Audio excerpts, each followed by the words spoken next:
So the next area we are going to start is remuneration of auditors, because in the first lecture we already completed complete 139. Now in this particular lecture we are going to complete another 4 short sections first. Okay, so some small sections are there in the auditors chapter. Let's complete those. In that first one, remuneration of auditors. See, who will fix the remuneration? Doubt will come. Sir, who will appoint will only fix the remuneration. If I appoint, others will not come and fix. Na? First auditor will be appointed by whom? Board of directors. So while remuneration of first auditor shall be fixed by the board, remuneration of the subsequent auditors is fixed by the company in general meeting. Answer over. So if you are a first auditor, who will appoint you? Board only will fix. Second time, I mean subsequent auditors who will appoint shareholders in AGM, they will only fix the remuneration. Okay. But in remuneration, what will be there? Okay. Doubt. Remuneration so fixed is in addition to fees payable to an auditor to includes expenses in connection with the audit. Okay, expenses in connection with the audit. What does it mean? Let me tell you. Remuneration so fixed is in addition to fees payable to an auditor. Okay, fees payable to an auditor to include the expenses, if any, incurred, any travel expenses and other expenses of the auditor. Okay, those are not included into the remuneration. Remuneration is only for the work done for an audit. Any other fees payable to him towards the expenses reimbursement or any facility extended to him, those are all not considered into the remuneration. Companies providing a 7-star hotel accommodation for an auditor during the course of an audit for that 5 days or 6 days or 1 week or 10 days, those will not be included into the remuneration. Okay. Next, exclusion. It is not to include any remuneration paid to him for any other service rendered, okay, by him at the request of the company. If any other eligible service, if he do, okay, if any other eligible service, for example, company has given him extra assignments, sir, please do extra analysis on internal financial controls. For that, he said that we will be charging extra. If you pay that, those are not included into the remuneration. General course of audit, remuneration is fixed by the members in a general meeting. Clear, everyone?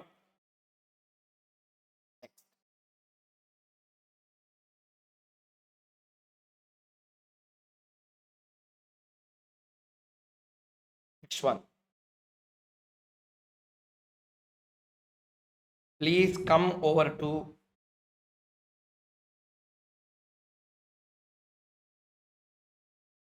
seventh one. Auditor not to render certain services.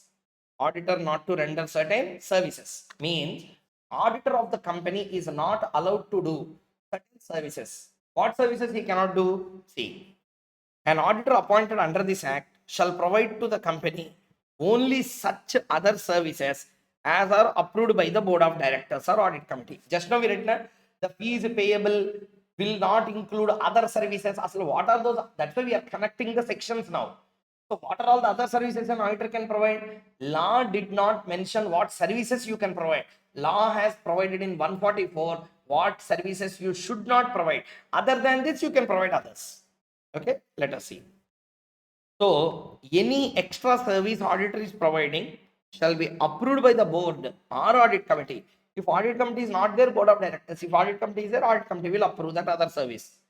But it shall not include these things. Not only in that company, holding company, subsidiary company. For example, I am an auditor in this company. Okay, you cannot render A to I in this company, A to I also in this company. So you are disqualified to render any of these services A to I. What are those? Accounting and bookkeeping, internal audit, okay, implementation of financial information system. You cannot do. Sir, why, sir? Accounting, bookkeeping, internal audit, I cannot do. Listen, common sense question. Na? Audit, you might have read about one concept called as an auditor's independence. I'm talking with you, everyone. There are 5 threats to auditor's independence. Threat number 1, self-interest threat. Threat number 2, first one, self-interest threat, self-review threat, advocacy threat, familiarity threat. These are the various threats to the auditors and intimidation threat. There are 5 threats to the auditor's independence. Audit standards and other things, guidance notes on audit, you might have read one concept. auditor will be subjected to 5 kinds of threats to the independence. Type number 1 is a self-interest threat. What is a self-interest threat? I am the auditor of that company. My brother is the managing director. Or I am auditor of a company. I am holding 1 lakh shares in that company. My self-interest is affected. Hey, I am talking about auditing subject. First time Gautam Keji is trying to tell something in audit. Listen carefully. Okay, this occasion will not come again in life. So, so the point is, listen carefully. The logic that you have to catch here is, whenever we are talking about the auditor's independence will get affected in 5 situations. First is a self-interest threat. Self-interest means I am an auditor of a company. In that same company, I am holding shares. If I give wrong audit report, the stock market will get affected. Share prices will come down. Then I am affected. Therefore, my self-interest is affected. Because of that, I cannot be independent. That's called as a self-interest threat. Listening. There is another threat, self-review threat. What is self-review? What auditor will comment? Auditor will comment on the financial statements. What is financial statement? P&L balance sheet. From where P&L balance sheet will come? From the books of account. Our books of accounts, if you prepare, how can you tell that your books are wrong? Understood the point or not? You yourself is writing the books. Why you will comment about your books are wrong when you are preparing them? You will tell everything is right. If I give you an examination answer sheet to you and ask value and give the marks, why you will fail? That is self-review. Understood the point clearly or not? That's what they wanted to tell you in audit also. So these are some threats to the auditor's independence. Therefore, accounting, bookkeeping, internal audit, information auditor in the audit report, he will comment whether the internal controls are properly made by company or not. You yourself is doing that means why you will comment it is bad? Clear or not? So next one, actuarial service. What is actuarial service? There is one accounting standard called as using the work of an expert. Yes or no? Whenever auditor is doing his audit, every time he is not an expert in certain things. For example, land and building is there. It was revalued. It was revalued. Financial statement, balance sheet, land and building was revalued by 10 crore. Who should tell it is revalued? You should tell her. You are a civil engineer. Auditor is a civil engineer. Therefore, what he will do, he will take the work of an expert. Listening. If you are the expert doing actuarial service, you yourself is commenting on the audit report. How you can comment? You are only doing that work. Yeah. So for that. Next one. Investment and advisory services. Whether to buy the shares of this company or not, you will decide. You will give advisory services on that company. If you are the auditor of that company, how will you give an independent audit report? That's why audit report, what is the heading? Independent auditors report, not auditors report. I may be bad in auditing teaching, but I'm very good in auditing companies because I'm having some listed companies with me. So a subject I don't like because everywhere same auditor should obtain sufficient appropriate audit evidence. What is this all nonsense? That's why I don't like that. So every subject now some twist, bang, all these things should be there. I never felt that in that subject called as audit. It is a plain glowing plainly it will go. No twist, no bang. If you take law subject, financial management, every scene will be like a climax. Like a slow movie, Mandaratna movie, slowly it will go. Good or bad means it is very good. I don't like. So the point is, accounting and bookkeeping services self-review thread. Internal audit self-review thread. Design and implementation of financial information self-review thread. Because on these 3 aspects, you only should comment whether they are good or not. Listening or not, everyone? Next, investment and advisory services. Whether to buy the shares of this company or not, you will give judgments to people. If you are the auditor of that company, how can you give independent report on that? Cannot. Next, outsourced financial services. For example, there is one concept called as a VCFO. Very, very popular in India today. You ask any chartered accountant who qualified and put their practice, they will do this, including me. I am also doing this for one company. Virtual CFO we call. What CFO? Virtual CFO. What is virtual CFO? Name no clear. Work from home. We will do financial services to the company, but virtually. I will not go as an employee. Hey, listening or not, everyone? We will not go as a employee. We will sit at home. Sit at home means not sit at home actually. We will work from our office. Okay.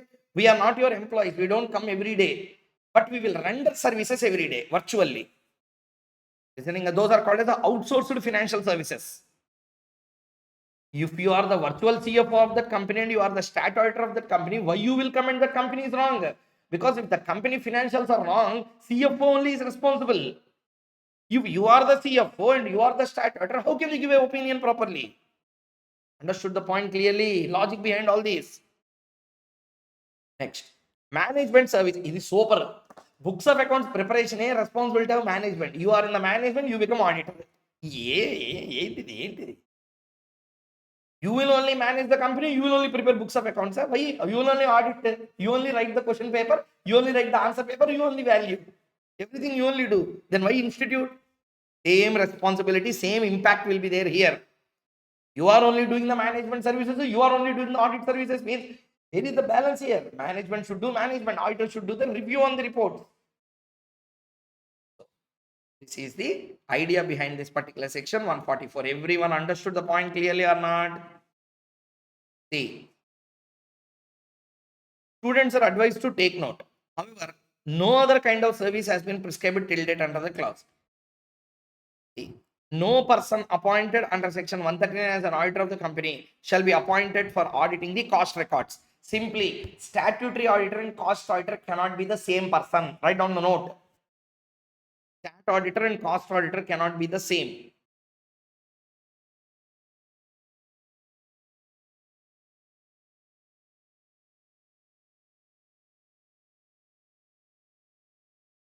Clear, everyone? One very important point is there. See here. Concept is completed. One small note point is there. See here. Shall not include any of the following services rendered directly or indirectly. Sir, what do you mean by this? See, please listen. You said that auditor should not involve in accounting and bookkeeping. Correct? Answer. I will not do. I will get it done through my brother. Understood? I will not do. I will get it done through my brother is also a CA. Okay. What I will do, I will tell, Are you go. I will do the audit of that company. You do that work. And indirectly, I am only getting the work done through him or not. That's why Institute Study Material, they have given these 2 points. Okay. I'm writing here. SP means self preparation. Read it later. Listening or not? Directly or indirectly means either himself or through his relatives. Either himself or through his relatives. If the firm of auditor is appointed either by itself or through its partners or any subsidiary associate companies, nothing.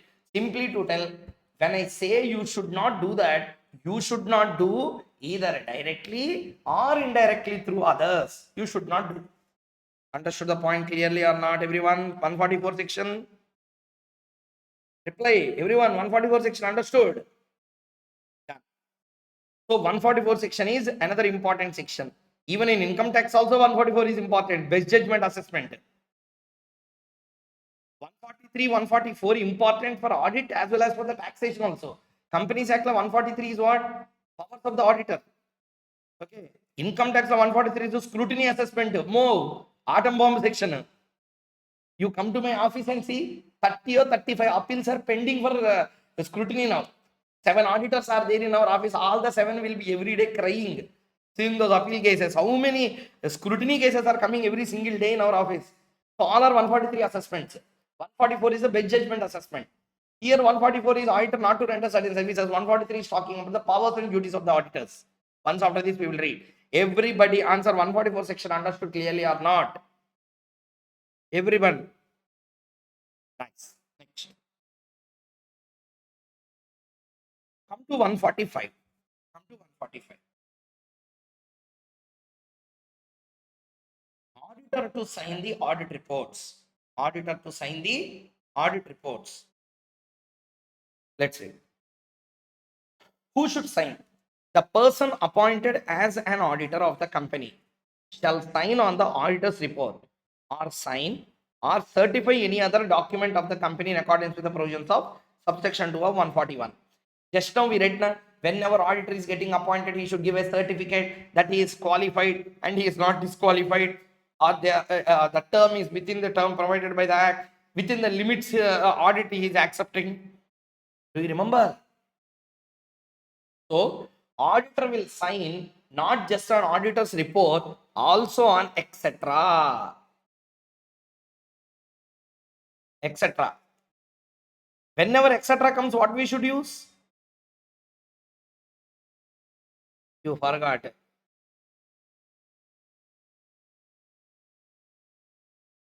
Ejusdem generis means not anything.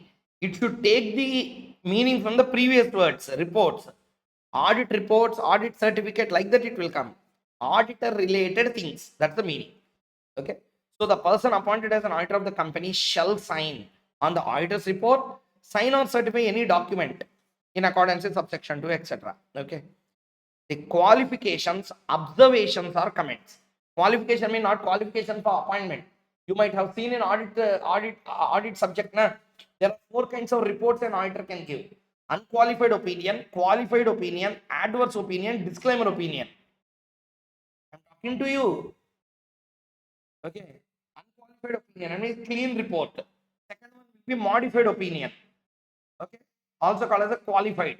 Third one is an adverse opinion. Some grave mistakes are committed by the company in the reports, in the financial statement. Fourth one is a disclaimer. I don't know what to do. Books of accounts are not available properly. What opinion I can give?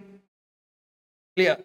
So the qualifications, observations and comments on financial transactions and matters which have adverse effect on functioning of the company mentioned in the audit report shall be read before the company in the general meeting and shall be open for inspection. More dangerous situation. Whenever auditor makes any comments in the auditor report, okay, audit report will be given to the members at the AGM. AGM ke members came. Any comment of the auditor which has a bad impact, adverse impact on the company, he should read out in the general meeting directly. Understood or not? That's the point.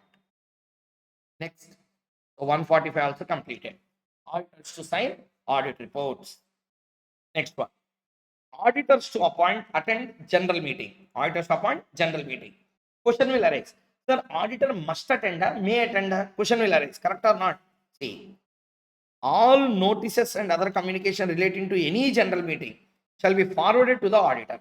So, relating to any general meeting, when I say any general meeting, either EGM or AGM, any general meeting shall be forwarded to the auditor, shall be forwarded to the auditor. The auditor shall, unless otherwise exempted by the company, attend either by himself or through an authorized representative who shall also be qualified to be an auditor in any general meeting. So see here, the auditor shall attend either by himself. Actually, it's a duty of the auditor. He must attend the AGM. Either himself should attend or his representative should attend, who shall also be qualified to be an auditor. Who shall also be qualified to be an auditor. Who is an auditor? He is not telling.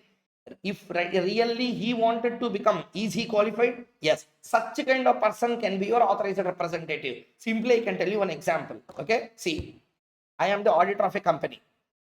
During a particular annual general meeting, I cannot go. I said my cousin, who is a doctor. I said him, please go and attend the AGM. No, you cannot, because he is not a chartered accountant. He is not qualified to become the auditor of a company. You cannot appoint him as an authorized representative. Are you listening or not, everyone in the class? So, auditor shall attend either by himself or through an authorized representative any general meeting. But that other person should also be qualified. He need not be the auditor of the company really. If really he wanted to become, will he become? Yes. Qualified? Yes. That person can be appointed as an authorized representative. So auditor may not, auditor shall. Auditor shall. It's the duty of an auditor to go. Clear? However, sometimes he can take a leave of absence. That's why, unless exempted by the company, if company says okay, you can take leave, no need, then okay. or else you have a duty to attend the AGM, general meeting. The auditor shall have a right to be heard at such a meeting on any part of business which concerns him as an auditor. Sir, what is this? For example, auditor wanted to get removed by the members. So members wanted to remove the auditor. Members wanted to remove whom? Auditor. So listen carefully. The members of the company decided to remove the auditor of the company. Members of the company decided to remove the auditor of the company. When auditor he himself is getting removed in the general meeting, or when the auditor is not reappointed in the general meeting by the members, you should give me a chance to speak. Why you are removing me?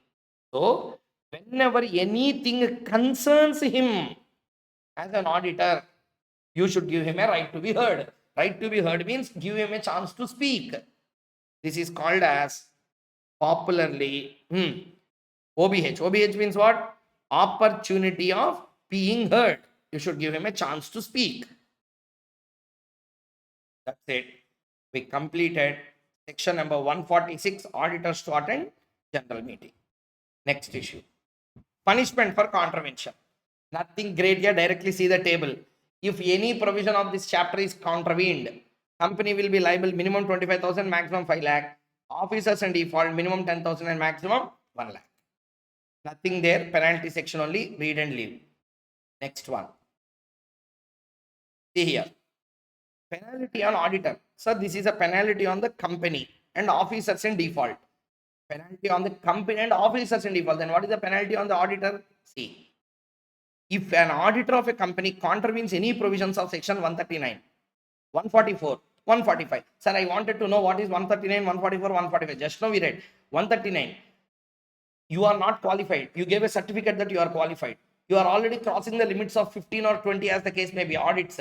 You said that you are not crossing. So in that case, any contravention done by the auditor under 139, I said auditor not to render certain services. Just now we read or not everyone, bookkeeping, accounting, management services. I said don't do. You did. 144. Signing on audit report. You did not sign, or your signing is a false signing. Any contravention under 145. 139, 144, 145. If any auditor has done any wrong, then this will happen. 25,000 minimum fine. Maximum lower of 5 lakh or 4 times the remuneration. 4 times the remuneration. Whichever is less or higher, less. High means auditor will become insolvent. So whichever is lower. Next, it is super. Next, not yet completed. First one, company and officers in default. Second one, auditor's punishment. Third one, knowing and willful contravention. If an auditor has contravened any provisions of 139, 144, 149, knowingly or willfully, with an intention to deceive the company or its shareholders, then fine 50,000, maximum 25 lakhs or 8 times remuneration. Entire CA fees paid, entire fees paid to private institutes, everything collected from the company gone. So therefore 20, that's why remember, don't try to do fraud after becoming auditor. In the greed of money, if you do mistakes, see 8 times remuneration. Remuneration is less. In 8 times means you will be gone. So therefore 25 lakhs or 8 times remuneration. For example, for one audit, if they give you, say example, 3 lakh. 3 into 8 to 24 lakhs or 25 lakhs, whichever is lower. 24 lakh rupees you have to pay the fine. Understood? So very dangerous. And bumper offer along with that, fine 25,000 you will pay or 8 times. That is one offer. Next bumper offer is there, and imprisonment which may extend to 1 year. Imprisonment which may extend to 1 year. So along with that bumper offer, Chalo Cherlapalli jail, which may extend to 1 year. Who will be kept in jail? Not company. Company can't be kept in jail. Not officers in default. They are only fined. Auditor of the company will go inside. White and white uniform. Understood the point clearly? Yeah? Next. Sir, over, sir.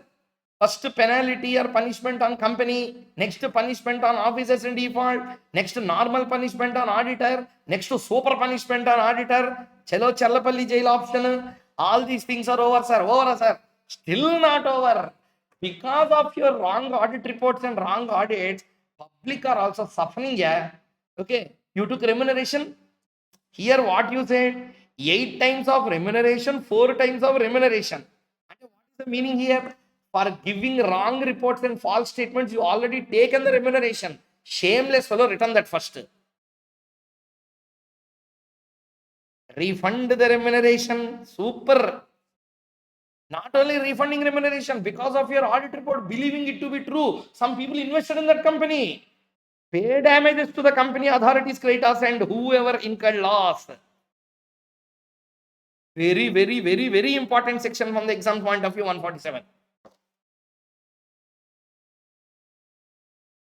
So, answer is quite simple to understand that. See, generally, we have done some mistakes, sir. 139 to 146K company did a mistake. Okay. Then what will happen? 25,000 minimum, maximum will be 5 lakh. Maximum will be 5 lakh. It is general case. Next, penalty on officers in default.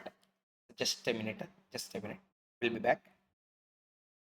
So, whenever there is a contravention committed, contravention that is committed can be between 139 and 146. In these sections, if any contravention is committed, company will be anyway liable for a penalty minimum 25, maximum 5 lakh. Office is in default, minimum 10,000, maximum 10 lakh. With this, their liability is over. Now starts the liability of the auditor of the company.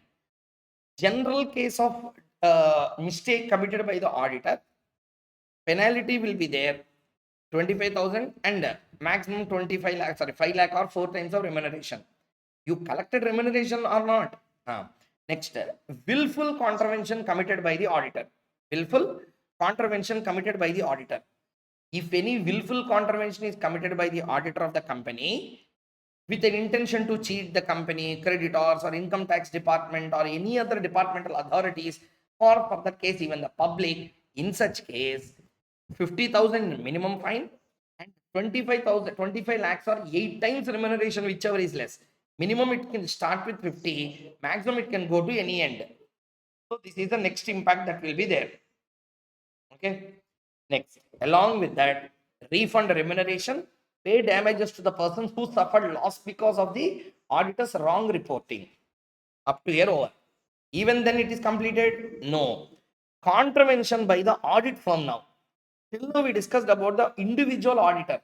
Now audit firm, where in case of audit of a company being conducted by an audit firm, it is proved that partner or partners of the audit firm have acted in a fraudulent manner or abetted means attempting or colluded in any fraud with the management of the company, whether civil or criminal, whatever the case may be, then audit firm or the partners will be jointly and severally responsible.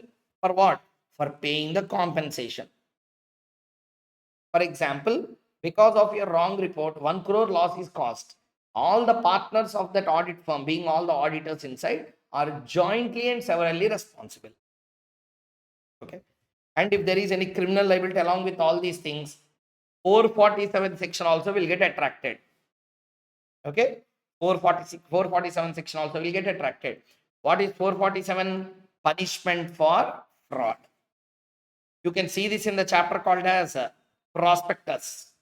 There is a definition given for the fraud. Fraud in relation to the affairs of the company or a body corporate includes an act, omission, concealment of fact, or abuse of any position by any person or by any other person with a connivance, with an intention to deceive or to gain undue advantage or to injure the interest of the shareholders, creditors, or any other person, whether there will be a wrongful gain or a wrongful loss. Explanation provided under section number 447. Okay. So please go there and read that section that is in the chapter prospectus. So then you can understand that clearly. With this, we completed another section, section number 147. 2 minutes time. Read it properly. Read 147 section. Though it is a punishment section, there are a lot of punishments inside it. So every chance is there that it can come in examination. 2 minutes time. Please read that concept well.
So let us continue. Now we are going into the next area called as cost audit. What is the concept? Cost audit. We are not going to discuss anything how to do the cost audit, but we are going to discuss only about some basics relating to the cost auditor and other things relating to the cost audit. Okay, nothing more than that. We are going to discuss easy aspect only. Rarely a question is also coming in examination. Okay, let's see. Small concept only, listen carefully.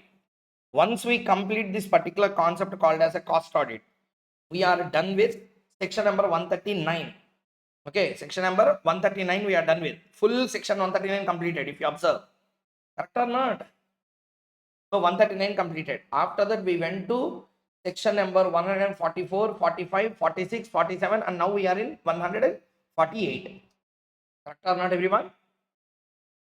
So after that, we will come to the balance area. 140, 141, 142, 143. Listening. With that, this particular area will be completed. Let us begin. So, cost records. Who shall prepare the cost records?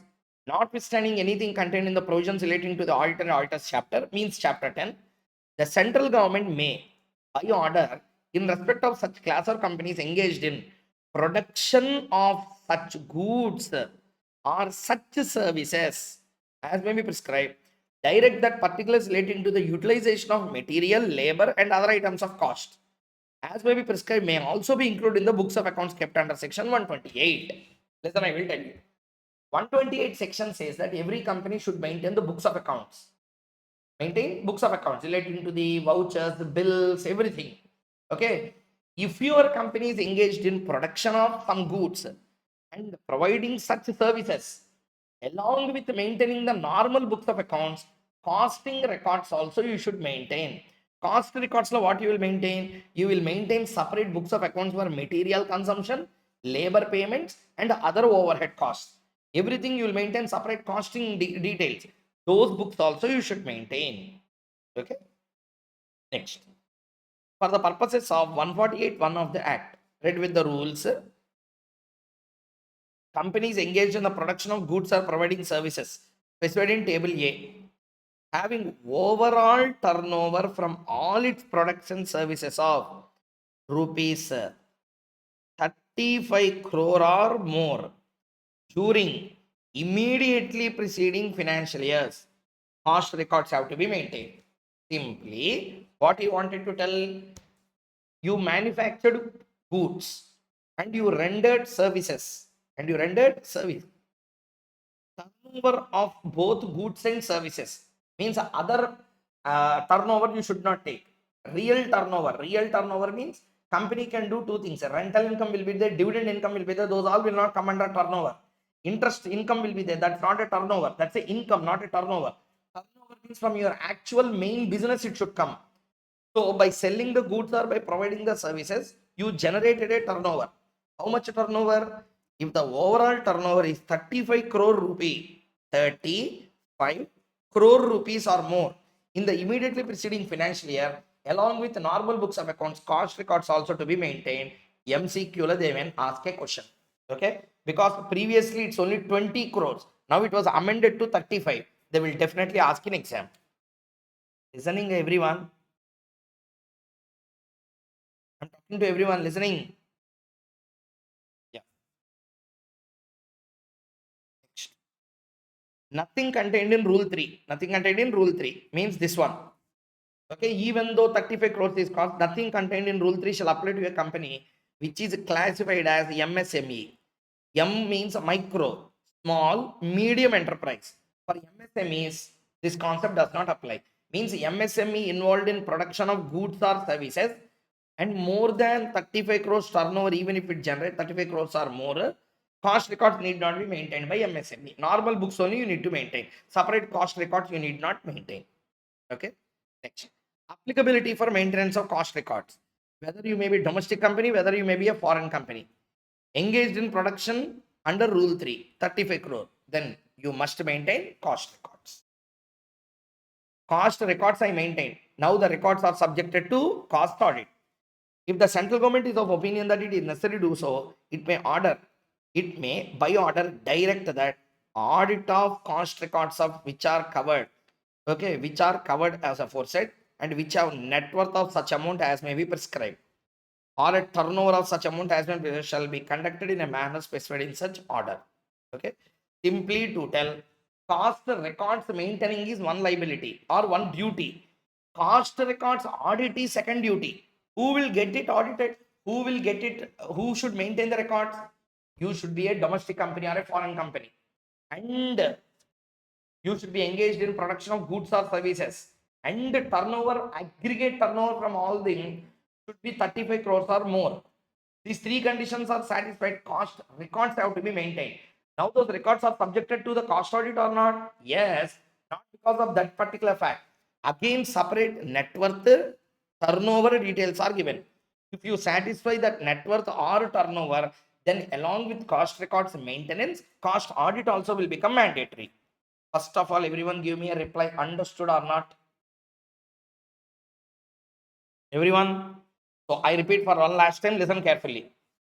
Cost records maintenance is one duty. After maintaining the cost records, getting it auditing is another duty. Who should maintain cost records?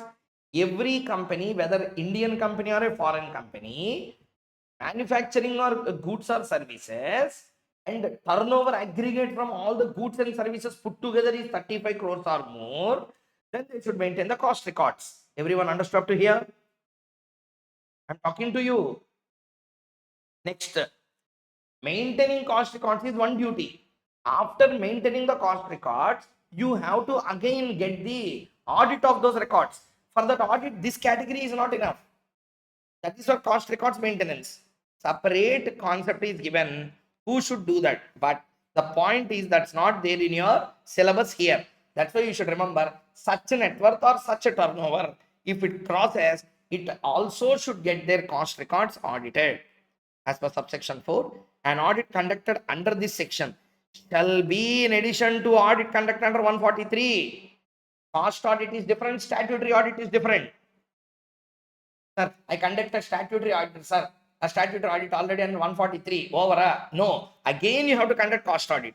Sir, I conducted cost audit. Okay, now statutory need not be. Again, you should conduct the stat audit. So, if cost audit is applicable, you should do two audits. Stat audit and cost audit. Up to here, everyone understood the point clearly? I'm talking to everyone, understood? Done. The cost statements, including other statements to be annexed to the cost audit report, shall be approved by the board of directors before they are signed on behalf by the board by any of the director authorized for submission to the cost auditor. Like stat auditor, board of directors will approve the cost audit report, send it to the cost auditor for his comments. Cost auditor. Who can be appointed as a cost auditor? Only a cost accountant defined in section 2/28 of Companies Act can be appointed as cost auditor. There is one institute, CMA. Answer, sir. So there also I am a member, but I do my practice on CA. Listening. So CMA is another institute, cost and management accountants. So that particular institute releases CMAs. Those are graduate of cost accountants.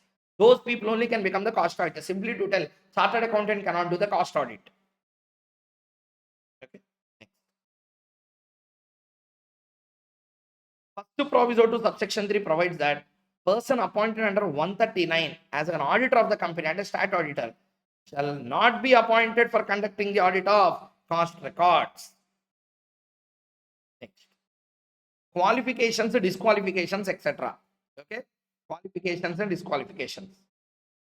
Simply shall I tell you one point? See, normal auditor is there, stat auditor. For him, qualifications are there, disqualifications are there, rights are there, duties are there, obligations are there. For whom? For normal auditor of a company. Same duty, same qualification, disqualification, rights, obligations, duties, everything will apply also to the cost auditor. Answer over. The qualifications, disqualification, rights, duties, obligations applicable to auditor shall may applicable also to the cost auditor appointed. There is no separate disqualification and qualification. Same qualifications and disqualifications applicable to a CA, applicable also to a CMA. Everybody answer understood? Okay. Sir, audit will be conducted as per which standard? Auditing standard. Cost audit will be conducted as per cost audit standards. Cost auditor to comply with cost auditing standards. The auditor conducting the cost audit shall comply with the cost auditing standards released by CMA Institute. Released by CMA Institute. Next, cost audit report. Cost audit report. Like an auditor giving audit report, cost auditor will give a cost audit report. A company shall, within 30 days, again MCQ question, a company shall, within 30 days from the date of receipt of the copy of cost audit report, prepared in persons of direction under subsection 2, furnish the central government with such report along with the full explanation and information. Very, very important. Cost audit report should be communicated with the central government. So, the company shall, within 30 days from the date of receipt of copy of cost audit report, furnish to the central government such report. Audit report, whatever you receive, you should furnish to the central government with the full explanation and information on every reservation qualification.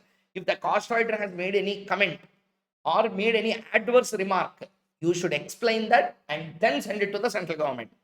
If after considering the cost audit report under this section and information and explanation furnished by the company, the central government is of opinion that any further information or explanation is necessary, it may call for such information. So central government, if it has any doubts on the report, it will ask you to send the extra details. Same concept here, contravention and punishment.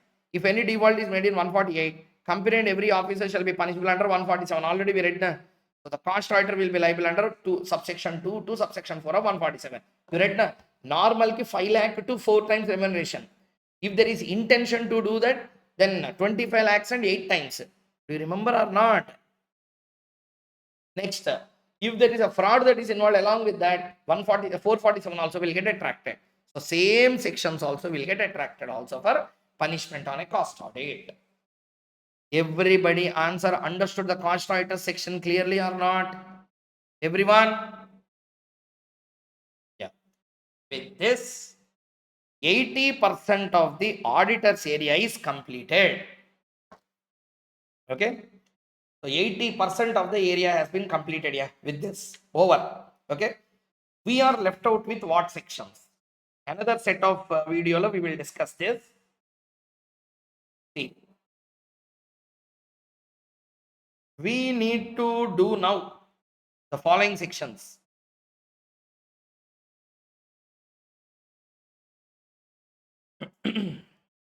(140) removal and resignation.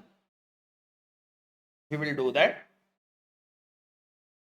Next, qualifications, disqualifications. 141.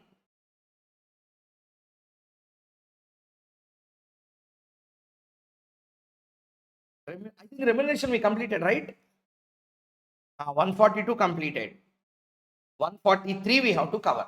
Oh, even not even 4 sections, 3 sections we have to cover. 140, 141, 143. Listening, everyone. What we will do is, first we will cover 141. First we will cover 141. Once 141 is completed, next we will be completing the 143. Finally, we will come to section number 140. Clear, everyone? What is the sequence we are going to follow? 141. Qualifications, disqualifications we will read. 143. Powers and duties of an auditor we will complete. Once completed, then we will come to 140, removal, resignation of auditor. Once all these are over, 7 marks is yours. Clear, everyone? Okay. So this is the end of another concept. I mean, audit chapter I wanted to make in 3 parts. Part 1, 139 completed. Part 2, other sections other than 140, 141, 143, 143 completed. Now we are coming into the final set. 140, 141, 143. Sequence 141, 143 and then 140. Clear, everyone?